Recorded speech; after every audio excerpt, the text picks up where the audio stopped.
কিয়ামতের বিভীষিকাটা কেমন হবে? একটু চিন্তা করুন তো। আপনার স্ত্রী আপনাকে চিনছে না।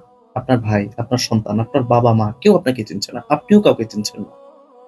কুরআনুল কারীমে আল্লাহ বলেন, "ইয়াউমা ইয়াফিরুল মারউ মিন আখিহি ওয়া উম্মিহি ওয়া আবিহি ওয়া সাহিবাতিহি ওয়া বানিহি।" কেউ কাউকে চিনছে না। আয়াতুল কুরসিতে একটি অংশ আছে, "মান যাল্লাযী ইয়াশফাউ ইনদাহু ইল্লা বিইযনিহি।" এই যে একটি বিভীষিকাময় অবস্থা, তখন কে কার জন্য সুপারিশ করবে? কেউ তো কাউকে চিনবে না। হ্যাঁ, তখন ২ টি আমল এমন আছে যে ২ টি আমল আমাদের জন্য সুপারিশ করবে।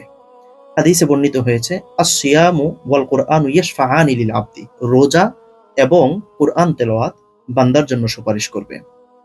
রোজা এবং কোরআন তেলাওয়াত এই দুটার মাঝে বিশেষ একটি সম্পর্ক রয়েছে। কি সম্পর্ক? পবিত্র কোরআনে বর্ণিত হয়েছে, "শাহরু রমাদান আল্লাযী উনজিলা ফীহিল কুরআন।" রমজান মাসে কোরআন নাজিল হয়েছে।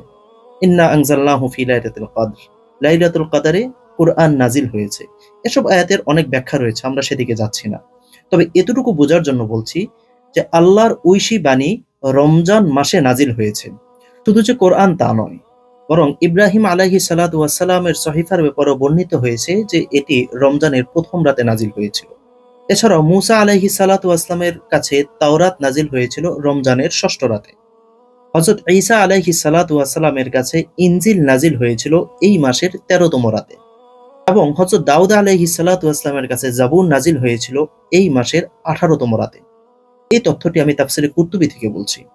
যাই হোক, পবিত্র রমজান মাসে আল্লাহ সুবহানাহু ওয়া তাআলার ঐশী বাণী নাজিল হওয়ার একটি বিশেষ ধারা আমরা দেখতে পাচ্ছি। এই তথ্য যতটুকুই সঠিক হোক অথবা দুর্বল হোক, কিন্তু রমজানের সঙ্গে আল্লাহর ঐশী বাণীর একটি সম্পর্ক যে রয়েছে তা এখান থেকে স্পষ্ট।